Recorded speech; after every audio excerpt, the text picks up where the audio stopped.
الرحيم الحمد لله رب العالمين الرحمن الرحيم مالك يوم الدين إياك نعبد وإياك نستعين اهدنا الصراط المستقيم صراط الذين أنعمت عليهم غير المغضوب عليهم ولا الضالين.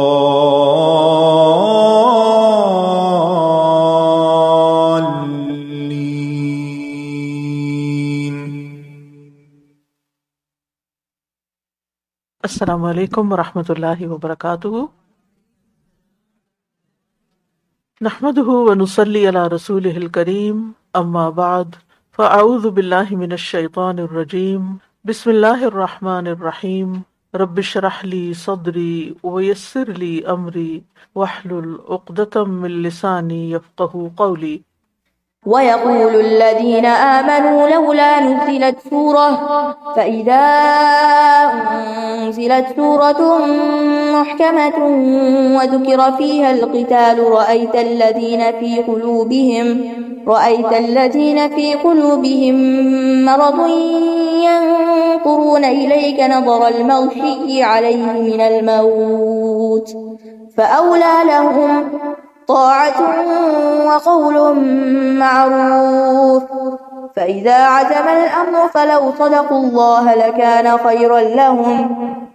وَيَقُولُ الَّذِينَ آمَنُوا، اور کہتے ہیں وہ لوگ جو ایمان لائے، لولا کیوں نہیں، نزلت اتاری گئی، سورتن کوئی سورت.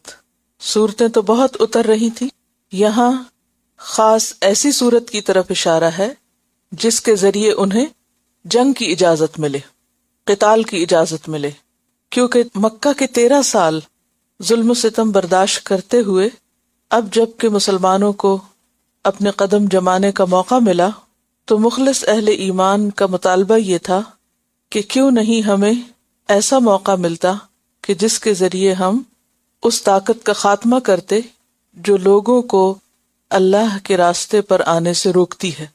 فَإِذَا أُنزِلَتْ سُورَةٌ، پھر جب نازل کر دی گئی وہ سورت، محکمۃ، محکم متشابہ کا اپوزٹ، کہ جس کا حکم واضح ہو، ثابت ہو. وَذُكِرَ فِيهَا الْقِتَالُ، اور ذکر کر دیا گیا اس میں قتال یعنی جنگ کا. رَأَيْتَ الَّذِينَ، تم نے دیکھا ان لوگوں کو، یعنی جب یہ سورت نازل ہو گئی، فی قلوبہم مرض، جن کے دلوں میں بیماری تھی، ینظرون الیک، کہ وہ دیکھتے ہیں آپ کی طرف. اور یہاں بیماری سے مراد منافقت کی بیماری، دین میں کمزوری کی بیماری، کہ وہ آپ کی طرف دیکھ رہے ہیں، یعنی محمد صلی اللہ علیہ وسلم کی طرف. نظر یا دیکھنا، المغشی بے ہوش کا یا جس پر غشی طاری ہو، علیہ جس پر، من الموت موت کی وجہ سے. یعنی منافقین قتال کا حکم پاتے ہی ایسے خوف زدہ ہوئے کہ گویا ان پر موت چھا گئی ہو. جس طرح حالت نزاع میں وہ شخص جس کی روح نکل رہی ہو، اس کی آنکھوں کی ٹکٹکی بن جاتی ہے اور اس کی آنکھیں حرکت نہیں کرتی، تو ان کی آنکھیں بھی خوف کے مارے پھٹی کی پھٹی رہ گئی ہیں اور دہشت زدہ ہو گئے ہیں کہ ایسا حکم کیوں آ گیا. تو یہاں فرق بتایا گیا ہے مخلص مومنوں کے درمیان اور منافقوں کے درمیان، کہ سچے مومن کو جب اللہ کا کوئی حکم پتہ چلتا ہے تو وہ خوش ہوتا ہے یا وہ انتظار کرتا ہے کہ مجھے اللہ کے راستے میں کوئی قربانی کرنے کا موقع کب ملے گا. اس کے برعکس منافق اس بات سے ڈرتا رہتا ہے کہ اسے اللہ کے راستے میں کوئی قربانی نہ کرنی پڑے. لہذا دونوں کا طرز عمل یہاں الگ الگ بتا دیا گیا. ایک طرف ہیں وہ لوگ جو ایمان لائے ہیں اور دوسری طرف وہ لوگ جن کے دلوں میں بیماری ہے. ایک نیکی کے موقع کے انتظار میں ہیں اور دوسرے اس کا حکم پا کر خوف زدہ ہیں، کیونکہ منافقوں کو اس دنیا کی زندگی سے اتنی محبت تھی کہ کسی بھی قیمت پر اس کو نہیں کھونا چاہتے تھے، خواہ اس کے بدلے میں جنت ہی کیوں نہ ملے۔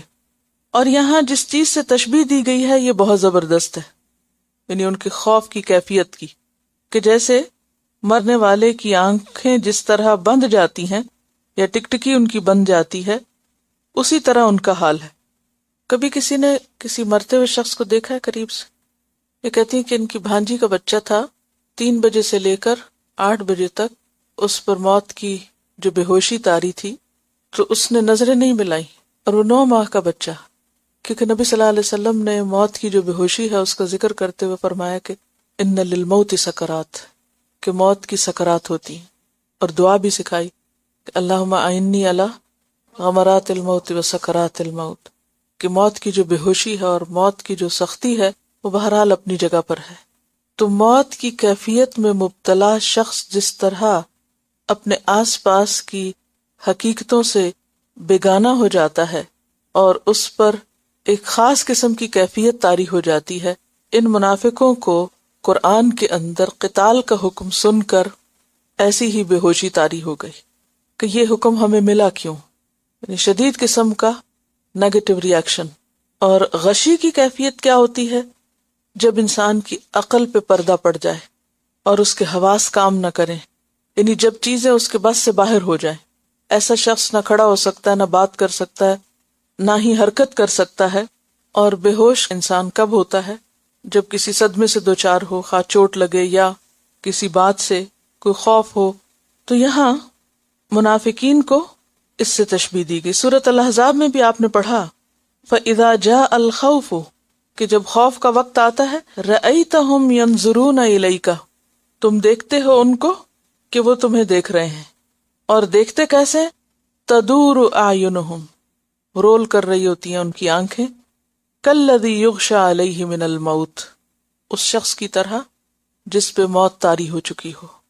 اس میں آپ دیکھیے کہ ہم اپنے آپ کو اس جگہ رکھ کر دیکھیں کہ اللہ کا کوئی حکم سن کر جو ہمیں مشکل لگتا ہو یا ہماری مرضی کے خلاف ہو یا ہمارا دل نہ چاہتا ہو اس پر عمل کرنے کو، تو ہمارا طرز عمل کیا ہوتا ہے؟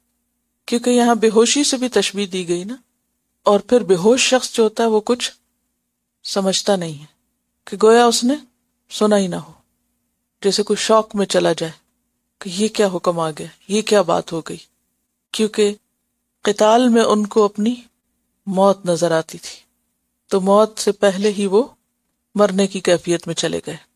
عام محاورے میں بھی کہتے ہیں نا کہ فلاں حکم اس کے لیے موت ثابت ہوا، یہ بات اس کے لیے ایسی ہی تھی جیسے اس پہ موت پڑ گئی ہو یا موت طاری ہو گئی ہو۔ تو اس سے آپ اندازہ لگائیں کہ دل کی کیفیت انسان کے باقی تمام طرز عمل پر یا اس کے رویے پر یا اس کی جسمانی حالت اور کیفیت پر کس طرح اثر انداز ہوتی ہے، اور انسان کے جو دل کا حال ہوتا ہے وہ کسی نہ کسی طرح چہرے سے ظاہر ہو جاتا ہے۔ سورۃ النساء میں فرمایا الم تر الی الذین قیل لہم کفوا ایدیکم واقیموا الصلاۃ وآتوا الزکاۃ، کیا تم نے دیکھا نہیں ان لوگوں کو جن سے کہا گیا تھا کہ اپنے ہاتھ روک کر رکھو؟ کہاں؟ مکہ میں، یعنی جنگ نہیں کرو، ابھی کیا کرو؟ اقیموا الصلاۃ وآتوا الزکاۃ، نماز زکوٰۃ کرو۔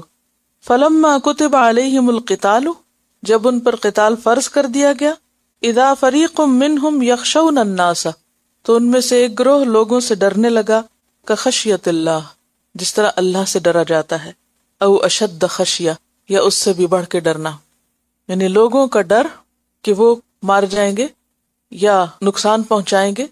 تو یہ تو چونکہ ایک انتہائی کیفیت تھی، لیکن عام حالات میں بھی ہم دین پر کیوں نہیں چلتے، اللہ کی بات کیوں نہیں مانتے؟ کس کا ڈر ہوتا ہے؟ لوگوں کا ڈر۔ وقالو، اور وہ کہنے لگے، ربنا لما کتبت علینا القتال، اے ہمارے رب تو نے ہم پر جنگ کیوں فرض کی؟ لولا اخرتنا الی اجل قریب، ابھی کچھ دن اور مہلت کیوں نہ مل گئی؟ ہم بھی تو بعض اوقات کوئی حکم آتا ہے تو کہتے ہیں I'm not prepared yet، ابھی میں تیار نہیں ہوں اس کو ایکسپٹ کرنے کے لیے، مجھے پتا ہے یہ قرآن میں ہے، موجود ہے، لیکن ابھی میں نہیں تیار۔ کیا مشکل ہے؟ کیوں نہیں تیار؟ جس کے اندر ایمان ہوتا ہے اس کے لیے تو اللہ کا ہر حکم حکم ہے. اس میں تیاری کی کیا بات ہے؟ کیا ہم موت کے لیے تیار ہیں؟ نہیں، کسی وقت بھی آ سکتی ہے. ایمان نام ہی تیاری کا ہے، اور اگر تیار نہیں تو پھر کیا ہے؟ وہ منافقت کی کیفیت ہے. فَأَوْلَى لَهُمْ، پس ہلاکت ہے ان کے لیے. اولا کا لفظ جو ہے یا تو ویل سے ہے، اور ویل کا معنی کیا ہوتا ہے؟ ہلاکت. اور ویل سے پھر صرف ویل نہیں، ویل سے بھی افعال التفضیل کا صیغہ، یعنی بہت ہی زیادہ ہلاکت. اور یا پھر یہ لفظ ولیون سے ہے، واو لام یہ. اور ولیون کیا ہوتا ہے؟ قرب، قرابت. اور اس سے پھر اگر یہ افعال التفضیل کا صیغہ ہو تو مراد کیا ہے؟ کہ زیادہ قریب تھا، یعنی زیادہ بہتر تھا، زیادہ اچھا تھا. اس صورت میں اس کا تعلق اگلی آیت کے شروع سے ہے. تو دو معنی ہو گئے. ایک معنی کیا ہے کہ جو اللہ کا حکم سن کر یہ رویہ اختیار کریں کہ ان پہ موت پڑ جائے، انہیں اللہ کا حکم اپنے لیے موت نظر آئے، تو ایسے لوگوں کے لیے کیا ہے؟ پھر موت ہی ہے. فَأَوْلَى لَهُمْ، ہلاکت ہے ان کے لیے. کیوں ہلاکت ہے؟ اللہ کا حکم سن کر اس طرح ریاکٹ کرنا ہلاکت کا باعث کیوں ہے؟ کیونکہ اللہ کا تو ہر حکم انسان کو زندگی بخشتا ہے. یا ایھا الذین آمنوا استجیبوا للہ وللرسول اذا دعاکم لما یحییکم. اور جو شخص اللہ کی اطاعت نہ کرے، اصل ہلاکت پھر اس کے لیے ہے، نہ ماننے والے کے لیے ہے. تو اس لیے یہ نہیں کہا ویل لہم، کہا اولا لہم. یہ مرنے لگتے ہیں اللہ کی بات سن کر، ان کے لیے موت ہی اچھی ہے، ہلاکت میں پڑیں یہ. ایک معنی یہ ہوگا. اور دوسرا معنی اولا کا کیا؟ کہ ایسے لوگ یہ طرز عمل اختیار کرنے کی بجائے کیا کرتے؟ بہتر تھا کہ یوں کہتے طاعتن، ہم اطاعت کریں گے، وقول معروف، اور قول معروف کہتے. زیادہ بہتر کیا تھا؟ اطاعت کرتے. یعنی اولا لہم طاعتن وقول معروف. قول معروف کا تعلق بھی کس سے؟ یعنی اللہ کے حکم سن کر لبیک کہتے، سمینا و اطانا کہتے، اور دوسروں کو بھی اس پہ تیار کرتے. اس کی بجائے انہوں نے کیا کیا؟ ایک منفی رویہ اختیار کیا. اور اگر ہم اولا لہم کا تعلق پچھلی آیت سے قرار دیں تو یہاں سے پھر اس صورت میں معنی کیا ہوگا؟ کہ یہ ایک نیا جملہ شروع ہو رہا ہے، اور وہ کیا ہے؟ کہ طاعت و قول معروف، اطاعت اور قول معروف یہ سب پتہ ہے. یعنی ان منافقین کی اطاعت کا حال بھی اور ان کی باتیں یہ سب معلوم ہے. فَإِذَا عَزَمَ الْأَمْرُ، پھر جب لازم ہو جائے کام. عزمہ کا کیا معنی ہوتا ہے؟ عزم کہتے ہیں نا پکا ارادہ. جب ارادہ پکا ہو جائے، مقرر ہو جائے، الامر اس کام پر. کس کام کی طرف اشارہ ہے یہاں؟ قتال کی طرف. یعنی اگر قتال یا جنگ کا ارادہ پکا ہو جائے کیونکہ حکم آ گیا ہے، موقع آ گیا ہے، تو ایسے موقع پر فلو صدق اللہ، پھر اگر وہ سچ کہتے اللہ سے یا سچ کر دکھاتے اللہ سے. کس چیز کو؟ ان وعدوں کو جو پہلے کرتے رہے. لکان خیر لہم، البتہ ہوتا بہتر ان کے لیے.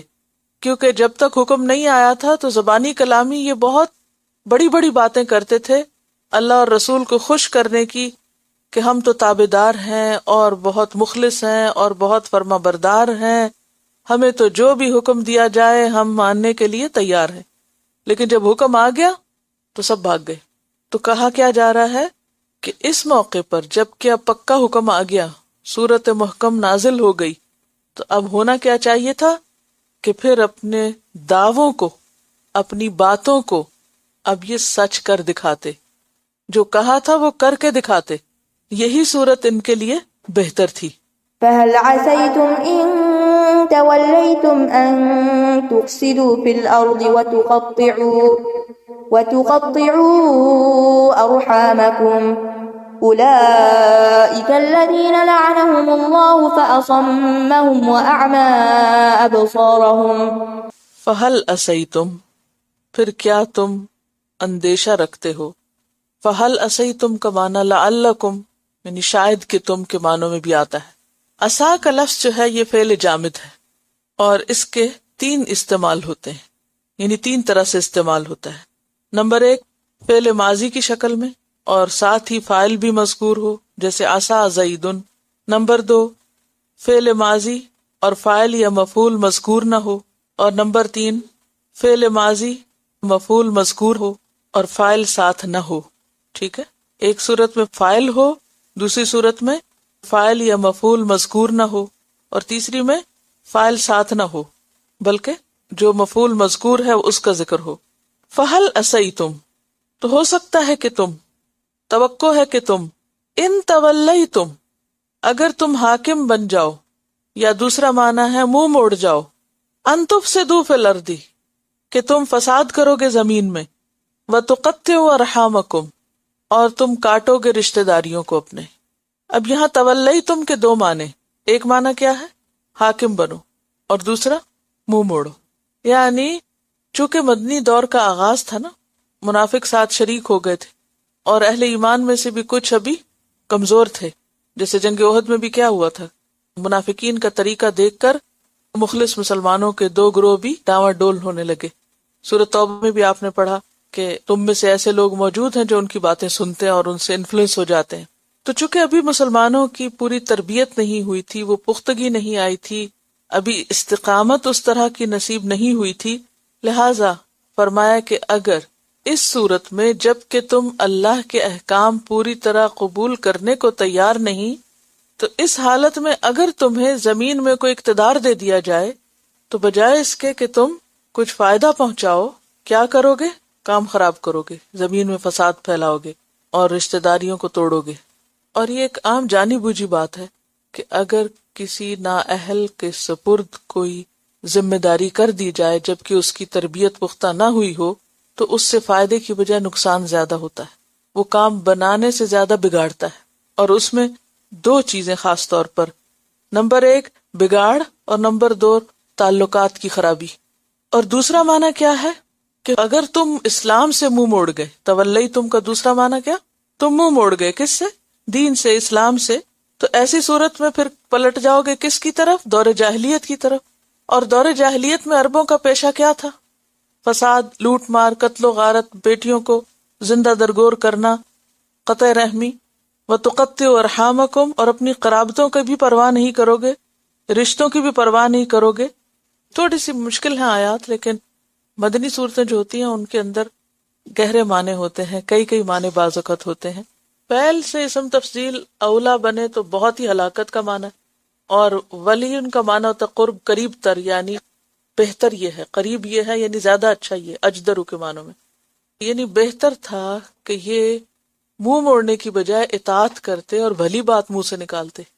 یعنی ان کے لیے بہتر یہ ہے، کیا بہتر ہے؟ طاعتن، اطاعت، کس کی بجائے؟ موت کا مظاہرہ کرنے کی بجائے.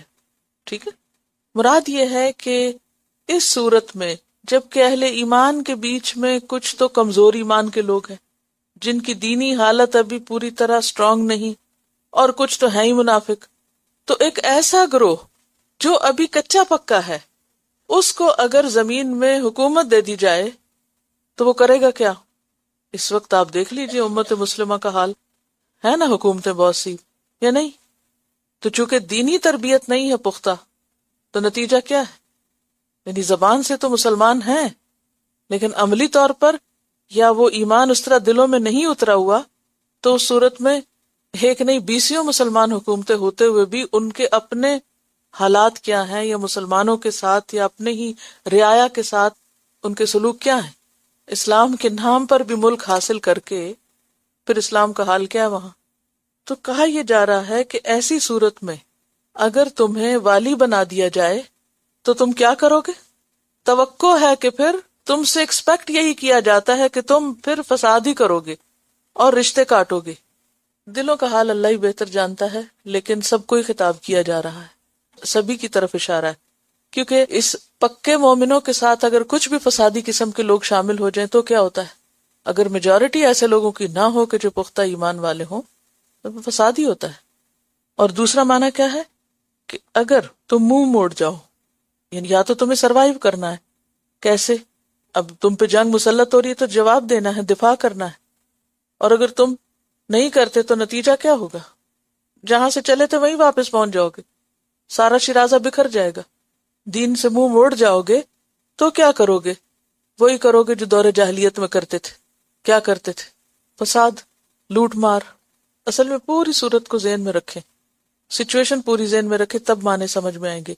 کن حالات میں صورت نازل ہوئی؟ ہجرت ہوئی ہے قریب کے دور میں، مدینہ میں آ گئے ہیں، کچھ تھوڑے سے قدم جمے ہیں. شروع میں نے بتایا تھا کہ اگرچہ مدینہ میں آ کر وہ مکہ والی سپریشن تو ختم ہو گئی تھی، لیکن اب بھی کیا تھا کہ وہاں سے ایسے گروہ آتے تھے جو مسلمانوں کے اونٹوں کو لوٹ لے جاتے، یعنی اہل مکہ کے وہ پیچھا کر رہے تھے، مسلمانوں کو بھی آس پاس کے ادھر ادھر سے مار جاتے تھے. اور پھر کچھ ہی عرصے کے بعد جنگ بدر کا موقع آ گیا. تو ایسی صورت میں اب مسلمانوں کے پاس کیا تھا؟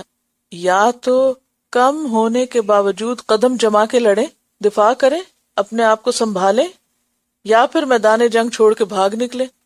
تو اگر وہ اس موقع پر جبکہ اب جنگ کا حکم دیا جا رہا ہے ایک دوسرے کو دیکھ کے ڈر کے بھاگ نکلے تو نتیجہ کیا ہوگا؟ سب قصہ پاک ہو جائے گا.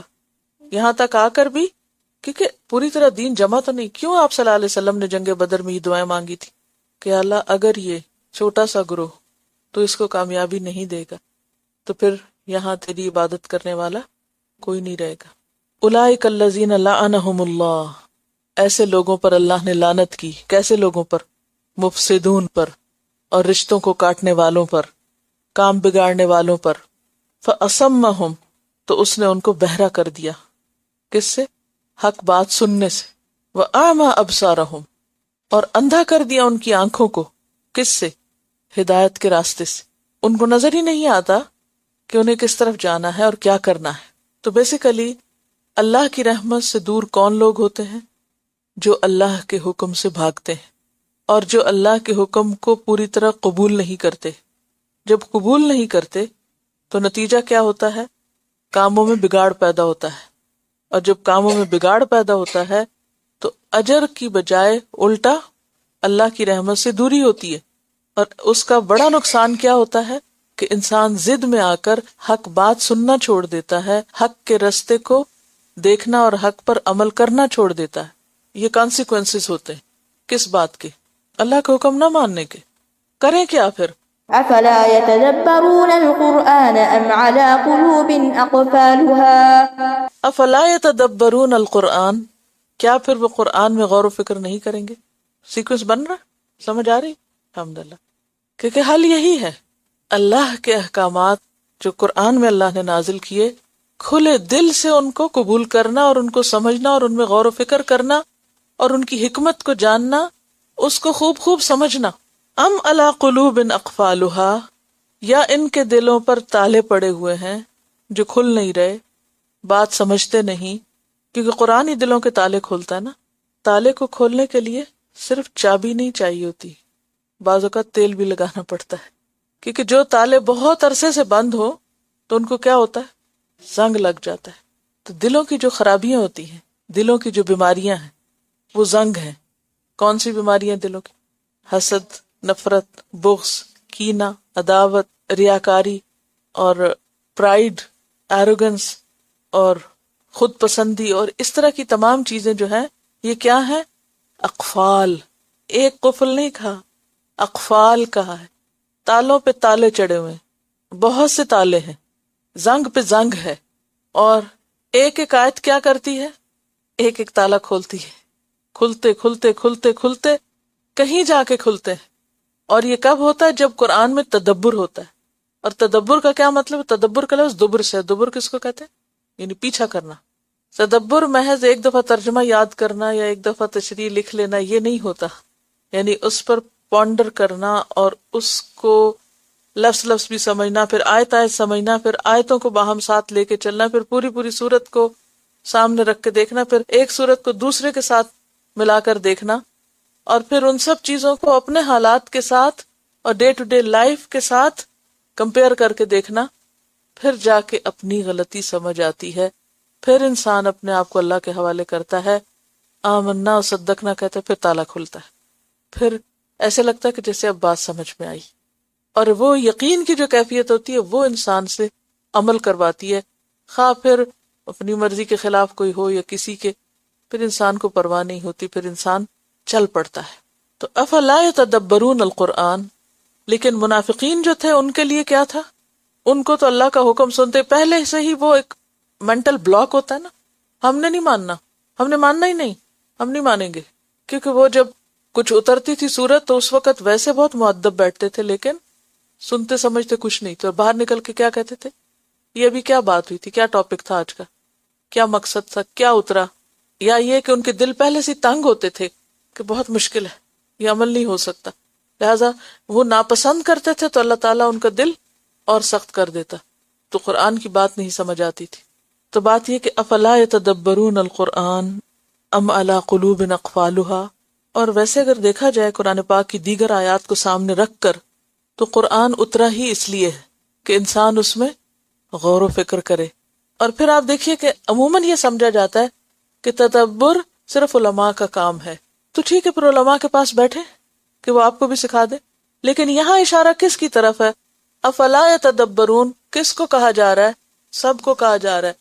جو بھی لا الہ الا اللہ پڑھے، چاہے اس کا ایمان کمزور سے کمزور ترین کیوں نہ ہو، وہ بھی تدبر کرے.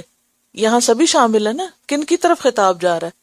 یہ جن کا ذکر پیچھے ہوا ہے، جو اللہ کے حکم سن کر مرنے لگتے ہیں، ان کو بھی کہا جا رہا ہے، اور ان کو بھی جو دین کو مزید جاننا چاہتے ہیں اور مزید قربانیاں کرنا چاہتے ہیں اور مزید عمل کرنا چاہتے ہیں، ان سب کے لیے ایک ہی نسخہ ہے، اور وہ کیا کریں؟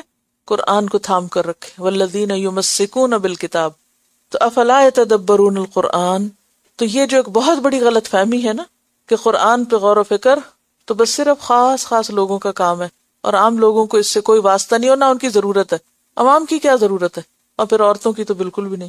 تو سورۃ صاد میں اللہ تعالیٰ کیا فرماتے ہیں؟ کتاب انزلناہ الیک مبارک لیدبروا آیاتہ ولیتذکر اولو الالباب. اور اس کے برعکس جو نہ غور کرے، نہ توجہ کرے، اس کے لیے کیا فرمایا؟ ومن ازلم ممن ذکر بآیات ربہ فاعرض عنہا. جو منہ موڑ جائے، منہ پھیر جائے، اپنے آپ کو اس سے بالا تر سمجھے اور یہ سمجھے کہ مجھے تو اس کی ضرورت نہیں ہے، تو اس سے بڑا ظالم بھی کوئی نہیں. سورۃ السجدہ میں آتا ہے ومن ازلم ممن ذکر بآیات ربہ ثم اعرض عنہا. تو ایسے لوگوں کے خلاف اللہ کے رسول صلی اللہ علیہ وسلم کیا کریں گے؟ خلاف گواہی دیں گے، حجت تمام کریں گے ان پر. وقال الرسول یا رب ان قوم اتخذوا هذا القرآن مہجورا. رسول کہیں گے کہ اے رب، میری اس قوم نے قرآن کو چھوڑ دیا تھا، ترک کر دیا تھا، وہ ایک طرف اٹھا کے رکھ دیا تھا. اور قرآن میں تدبر کا کیا مطلب؟ تدبر تو پیچھا کرنا. کسی کا جب آپ پیچھا کرتے ہیں تو کب تک کرتے ہیں؟ جب تک آپ پہنچ نہ جائیں وہاں. مثلا آپ اگر کسی کے عمل کا جائزہ لینا چاہیں کہ وہ کیا کرتا ہے، تو آپ کیا کریں گے؟ پیچھے پیچھے پیچھے پیچھے جاتے جاتے جاتے جاتے جب تک وہ منزل آ نہ جائے چھوڑیں گے نہیں. کیونکہ قرآن ہی ایک ایسی چیز ہے جو انسان کے دل میں اللہ کا تقویٰ پیدا کرتا ہے، اللہ سے جوڑتا ہے. اللہ سے ایک خاص تعلق انسان کا ڈیولپ ہوتا ہے، اور جب تک اللہ کا ڈر نہ ہو اور اللہ کی بزرگی نہ ہو، انسان کسی انسان کی بات نہیں مان سکتا. تو اسی لیے وَلَٰكِن كُونُوا رَبَّانِيِّينَ بِمَا كُنتُمْ تُعَلِّمُونَ الْكِتَابَ وَبِمَا كُنتُمْ تَدْرُسُونَ. اور پھر بعض لوگ یہ کہتے ہیں کہ نہیں بہت مشکل ہے اور ہر ایک کے بس کی بات نہیں ہے قرآن کو سمجھنا. اللہ تعالیٰ فرماتے ہیں وَلَقَدْ يَسَّرْنَا الْقُرْآنَ لِلذِّكْرِ فَهَلْ مِن مُدَّكِرٍ. ایک اور جگہ پر آتا ہے فَإِنَّمَا يَسَّرْنَاهُ بِلِسَانِكَ. ہم نے اسے آپ کی زبان میں آسان کر دیا. لَعَلَّهُمْ يَتَذَكَّرُونَ. سورۃ الدخان 58. سورۃ مریم 97 میں فرمایا فَإِنَّمَا يَسَّرْنَاهُ بِلِسَانِكَ لِتُبَشِّرَ بِهِ الْمُتَّقِينَ وَتُنذِرَ بِهِ قَوْمًا لُدًّا. سورۃ اعراف میں فرمایا وَلَقَدْ جِئْنَاهُمْ بِكِتَابٍ فَصَّلْنَاهُ عَلَى عِلْمٍ هُدًى وَرَحْمَةً لِقَوْمٍ يُؤْمِنُونَ. اور قرآن اتنی واضح چیز ہے، اس کو تو نور کہا گیا کہ نور پہچانا نہیں جاتا. کوئی شخص نور سے بھی یا روشنی سے بھی انکار کر سکتا ہے. اگر روشنی ہو نا اور آپ نے آنکھیں بند کی ہوئی تب بھی آپ کو روشنی اپنا آپ بتاتی ہے. روشنی تو ایسی چیز ہے. تو اللہ تعالیٰ فرماتے ہیں یا ایھا الناس قد جاءکم برہان من ربکم وانزلنا الیکم نورا مبینا. بالکل واضح چیز ہے یہ. سورۃ المائدہ میں فرمایا قد جاءکم من اللہ نور وکتاب مبین یہدی بہ اللہ من اتبع رضوانہ سبل السلام ویخرجہم من الظلمات الی النور بإذنہ ویہدیہم الی صراط مستقیم. اس کے بغیر صراط مستقیم کا تو سوال ہی پیدا نہیں ہوتا. لیکن منافقین جب ان کو کہا جاتا آؤ دیکھو اللہ نے کیا اتارا ہے، تو کیا کرتے ہیں؟ سورۃ النساء 61، رأیت المنافقین یصدون عنک صدودا، وہ نہیں آتے اس طرف، یصدون عنک صدودا. کتنے واضح انداز میں قرآن نے سارے طرز عمل کھول کے رکھ دیے. یہ غلط فہمی بالکل بے جا ہے، یعنی اس کی کوئی حقیقت نہیں کہ کوئی کہے قرآن نہیں سمجھ میں آتا، یہ قرآن صرف خاص لوگوں کے لیے، یا یہ کہ قرآن بہت مشکل ہے، یا یہ ہمارے بس کی بات نہیں، یا یہ کہ یہ کوئی مبہم سی چیز ہے. نہیں، یہ تو بالکل واضح، صاف ستھری اور روشن چیز ہے. تمام انسانوں کا حق ہے جس سے ہدایت حاصل کرنا. تو افلا یتدبرون القرآن، کیا پھر وہ قرآن میں غور و فکر نہیں کریں گے؟ ام علی قلوب اقفالها، یا ان کے دلوں پہ تالے پڑے ہوئے ہیں، اس وجہ سے وہ اس کی طرف نہیں آ پاتے. إن الذين ارتدوا على أدبارهم من بعد ما تبين لهم الهدى الشيطان سول لهم وأملى لهم ذلك بأنهم قالوا للذين كرهوا ما نزل الله سنطيعكم في بعض الأمر والله يعلم إسرارهم. ان الذين ارتدوا، بے شک وہ لوگ جو پھر گئے. ارتدہ کا کیا معنی ہوتا ہے؟ پیٹ دے کے پھر جانا، یعنی راہ ارتداد اختیار کرنا یا پیٹ موڑ کے چلے جانا. علی ادبارہم، اپنی پیٹھوں پر. کب؟ من بعد ما تبین لہم الہدی، اس کے بعد کہ ان کے لیے واضح ہو گئی ہدایت. ہدایت کے واضح ہونے کے بعد جو لوگ منہ موڑ کے چلے گئے، پیٹ پھیر کے چلے گئے، اور بات سمجھ میں آنے کے باوجود انہوں نے اس کو ایک طرف رکھ دیا، تو اس کی وجہ کیا ہے؟ کیوں لوگ قرآن کی طرف آ کر پھر چلے جاتے ہیں، کیوں چھوڑ دیتے ہیں؟ الشیطان سول لہم، شیطان نے ان کے لیے یہ سب آسان کر دیا ہے، یعنی شیطان کے پنجے میں آ جاتے ہیں، شیطان کے دھوکے میں آ جاتے ہیں. وَأَمْلَى لَهُمْ، اور ان کے لیے امیدیں لمبی کر دی ہیں. دنیا کی محبت میں ان کو ایسا الجھایا، دنیا کی تیاری کے لیے اتنا ان کو لگا دیا ہے کہ گویا ہمیشہ ان کو یہیں رہنا ہے، اور آخرت کی تیاری کے لیے ان کے پاس وقت نہیں. تو دین کا راستہ نظر آنے کے بعد، دین کی بات سمجھ آنے کے بعد پھر انسان اس کو صرف دنیا کے لیے چھوڑ دے، تو یہ ایسے ہی لوگوں کے بارے میں کہا جا رہا ہے. اور خصوصی طور پر جو منافقین تھے، ان کی منافقت کی اصل وجہ اور سبب یہی تھی، کیا؟ دنیا کی محبت. تو جب انسان پر دنیا کی محبت چھا جائے اور دنیا کی محبت اس کو روک دے، کس سے؟ قرآن پر غور و فکر کرنے سے اور دین پر عمل کرنے سے، تو ایسے ہی لوگوں کو یہ سمجھایا جا رہا ہے کہ اس کی اصل وجہ کیا ہے. عملہ کا لفظ جو ہے یہ عمل سے ہے، اور عمل کس کو کہتے ہیں؟ امید کو، لمبی امید یا جھوٹی امید کے لیے عام طور پر آتا ہے، کیونکہ شیطان کا کام کیا ہے؟ یعدہم ویمنیہم وما یعدہم الشیطان الا غرورا. اور سوّلہ کا لفظ پہلے کہاں پڑا ہے؟ سورۃ یوسف میں. سوّلہ یسوّل تسویل کا کیا معنی ہوتا ہے؟ نفس کا کسی ایسی چیز کو جس پر وہ حریص ہو مزین کرنا، اور برائی کو اچھی شکل میں پیش کرنا. تو الشیطان سوّل لہم، یعنی شیطان نے ان کی برائیاں اور ان کا یہ طرز عمل ان کے لیے بہت خوبصورت بنا دیا، اور ان کو دنیا کی زندگی کی ایسی ایسی لمبی امیدیں دلائی ہیں کہ جن میں وہ غرق ہو کر رہ گئے. ذالک، یہ کیا؟ یہ بھٹکنا، رستہ گم کر بیٹھنا. دلال لکھ لیں اگر اس کے نیچے تو آسانی ہوگی، کیونکہ پیچھے خدا کی بات آئی نا. من بعد ما تبین لہم الہدی، تو جس پر ہدایت واضح ہو جائے، نظر آ جائے اس کو، پھر وہ اس کو چھوڑ کے کہیں اور چل پڑے تو وہ کیا ہے؟ رستہ بھول گیا نا، دلال ہے. ذالک، یہ گمراہی، یہ بھٹکنا اور شیطان کا ان کو بھٹکانا. یہ بھٹکنا کیوں ہوا؟ شیطان ان کو بھٹکانے میں کیوں کامیاب ہوا؟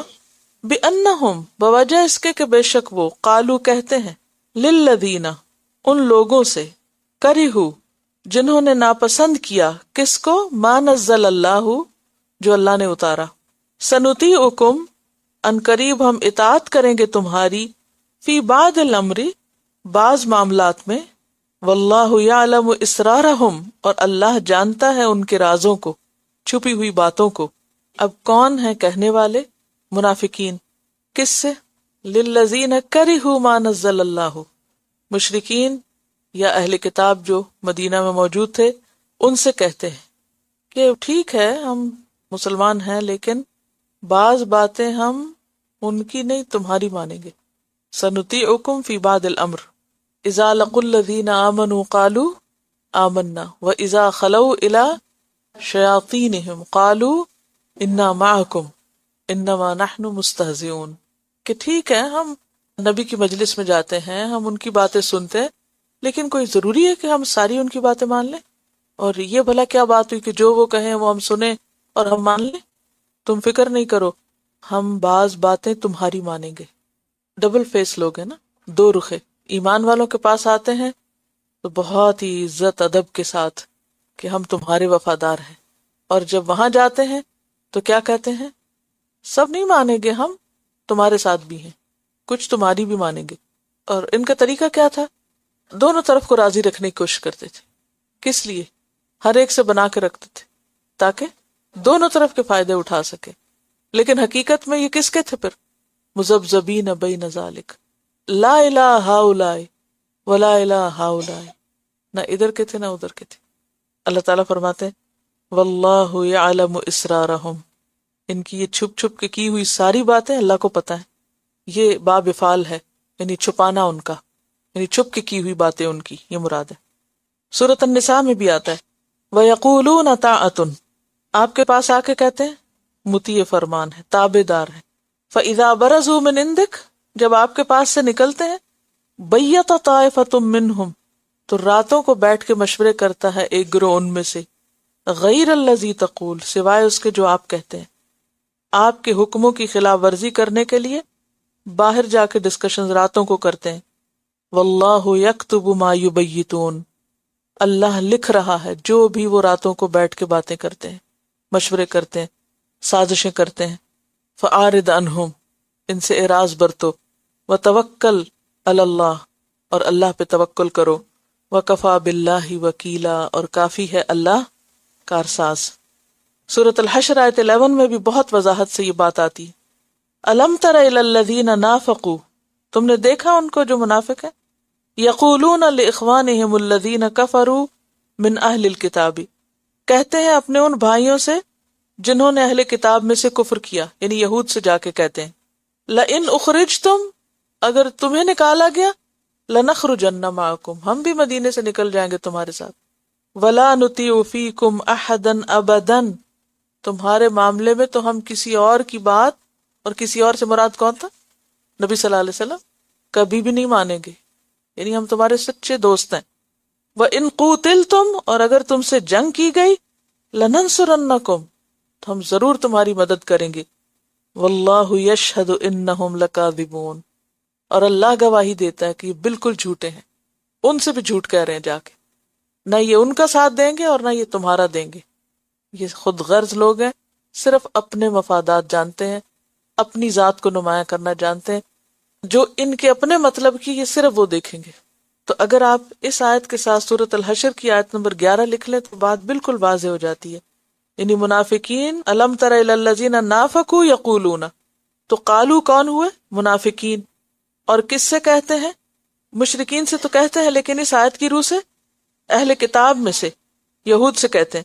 لِإِخْوَانِهِمُ الَّذِينَ كَفَرُوا مِنْ أَهْلِ الْكِتَابِ، اہل کتاب میں سے جو لوگ نبی صلی اللہ علیہ وسلم کو نہیں مانتے، ان سے جا دوستی کرتے اور ان کو اپنے تعاون کی یقین دہانی کراتے، اور ان کو کہتے ہیں کہ اگر تمہیں مدینہ سے نکالا گیا تو ہم بھی نکل جائیں گے، اور اگر تم سے جنگ کی گئی تو ہم تمہارا ساتھ دیں گے، ان کا نہیں دیں گے. لیکن بنو قینقاع کو نکالا گیا اور باقی قبائل کو بھی کہاں نکلے تھے یہ ساتھ؟ کسی کا بھی ساتھ نہیں دیا، ان کے ساتھ بھی منافقت کی. اسی لیے تو قرآن کہتا ہے لا الہ ہؤلاء ولا الہ ہؤلاء. جو شخص آپ کو دھوکہ دیتا ہے نا، وہ دوسرے کو بھی دے سکتا ہے، اور جو دوسرے کو دیتا ہے وہ آپ کو بھی دے گا. کہ جس شخص کی زندگی میں کوئی اصول نہ ہو وہ قابل اعتبار نہیں ہوتا. تو منافقوں کی اصل مشکل کیا تھی؟ یہ قابل اعتبار نہیں تھے، ٹرسٹ وردی نہیں تھے. واللہ یعلم اسرارہم، فكيف إذا توفتهم الملائكة يضربون وجوههم وأدبارهم ذلك بأنهم اتبعوا ما أسخط الله وكرهوا رضوانه فأحبط أعمالهم. فكيف إذا توفتهم الملائكة، پھر کیا گزرے گی، کیا حال ہوگا ان کا جب فوت کریں گے ان کو فرشتے. فرشتے ان کی جان نکالنے آئیں گے تو کیا بنے گی؟ یضربون وجوہہم، وہ ماریں گے ان کے چہروں پہ، وادبارہم، اور ان کی پیٹھوں پہ۔ سورۃ الانعام میں بھی آتا ہے اور سورۃ الاعراف میں یہ مضمون۔ انعام میں آتا ہے وَلَوْ تَرَىٰ إِذِ الظَّالِمُونَ فِي غَمَرَاتِ الْمَوْتِ، کاش تم دیکھ سکو جب یہ ظالم موت کی بے ہوشیوں میں ہوتے۔ وَالْمَلَائِكَةُ بَاسِطُو أَيْدِيهِمْ، اور ملائکہ اپنے ہاتھ ان کی طرف بڑھاتے ہیں اور ان سے کیا کہتے ہیں؟ نکالو اپنی جانیں۔ الْيَوْمَ تُجْزَوْنَ عَذَابَ الْهُونِ، آج تم کو رسوا کن عذاب دیا جائے گا۔ اور سورۃ انفال میں وَلَوْ تَرَىٰ إِذْ يَتَوَفَّى الَّذِينَ كَفَرُوا الْمَلَائِكَةُ يَضْرِبُونَ وُجُوهَهُمْ وَأَدْبَارَهُمْ، کہ ان کے چہروں اور پیٹھوں پہ مارتے ہیں۔ کس سے؟ لوہے کے گرز اور ایسی چیزوں سے۔ وہ بظاہر انسان کو نظر نہیں آتا، لیکن اللہ کی بات سچی ہے کہ وہ ان کو مار رہے ہوتے ہیں۔ یہ موت کے وقت ان کو مار کیوں پڑتی ہے؟ ان کے اس جھوٹ اور منافقت اور دھوکے بازی اور دو رخی پالیسی کی وجہ سے۔ یعنی دنیا میں تو یہ بہت ہوشیار بنے ہوئے ہیں مفاد پرست لوگ، لیکن ان کی یہ آزادی سب چھن جائے گی جس وقت موت کا فرشتہ پہنچے گا ان کے پاس۔ قبر اور قیامت تو ابھی دور ہے، اس سے پہلے ہی جو ہی ان کی جان نکلے گی ان کو اپنا حشر نظر آ جائے گا، کیونکہ منافقت جو ہے یہ بدترین خصلت ہے۔ ذالک، یہ سب کیا؟ یہ مار کیوں پڑے گی ان کو؟ بِأَنَّهُمْ، اس وجہ سے کہ بے شک انہوں نے اتبعوا، پیروی کی، کس چیز کی؟ ما اسخط اللہ، جو غصہ دلائے اللہ کو، یعنی انہوں نے وہ کام کیے جس پر اللہ ناراض ہوا، اللہ کو ناراض کرنے والے کاموں کے پیچھے لگے رہے۔ وَكَرِهُ، اور انہوں نے ناپسند کیا، رضوانہ، اس کی رضامندی کو۔ کس کی؟ اللہ کی۔ وَأَحْبَطَ أَعْمَالَهُمْ، تو اللہ نے ان کے اعمال کو ضائع کر دیا، اللہ نے ان کے عمل ضائع کر دیے۔ کون سے؟ جو انسان ہونے کے ناطے کوئی اچھے کام کیے بھی تھے، کیونکہ برے سے برا انسان بھی کچھ کام اچھے کر ہی لیتا ہے۔ تو اس سے کیا پتہ چلتا ہے کہ اعمال کے ضائع ہونے کا ایک سبب اور کیا ہے؟ وہ کام کرنا جو اللہ کو غصہ دلائیں، اللہ کو ناراض کرنے والے کام کرنا، اور اللہ کی رضا کی پرواہ نہ کرنا، اللہ کی رضامندی کو پس پشت ڈال دینا۔ ہم بار بار پڑھ رہے ہیں اعمال کے ضائع ہونے کی بات، ہفتے اعمال کی بات اس صورت میں آتی ہے بار بار، اور یہ بہت سکیری چیز ہے نا۔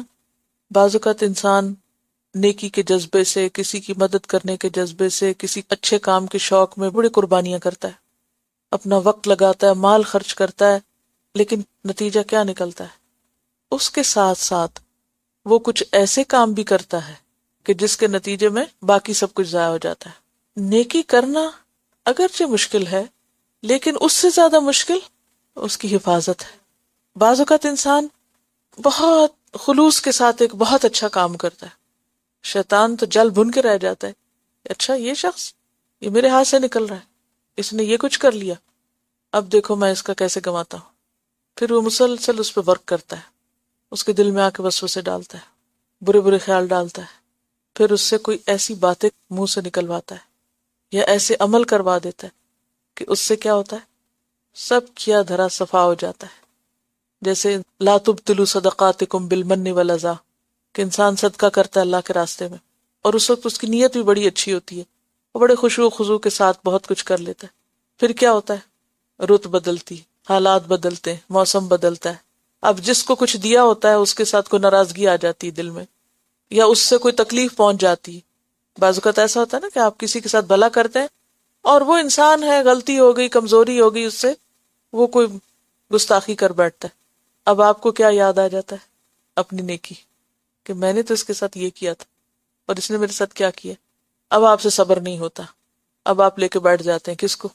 اپنے دائیں بائیں والوں کو، ان کو بھی ساتھ ملا لیتے ہیں، وہ پھر آپ کو مشورے دیتے ہیں کہ تم کیوں اتنی بدو بنتی ہو، تم اس کو یہ اور یہ سناؤ جا کے، آپ کو ہمت آ جاتی کہ ہاں بالکل ٹھیک مشورہ ہے، یہی تو میرے خیر خواہ ہے۔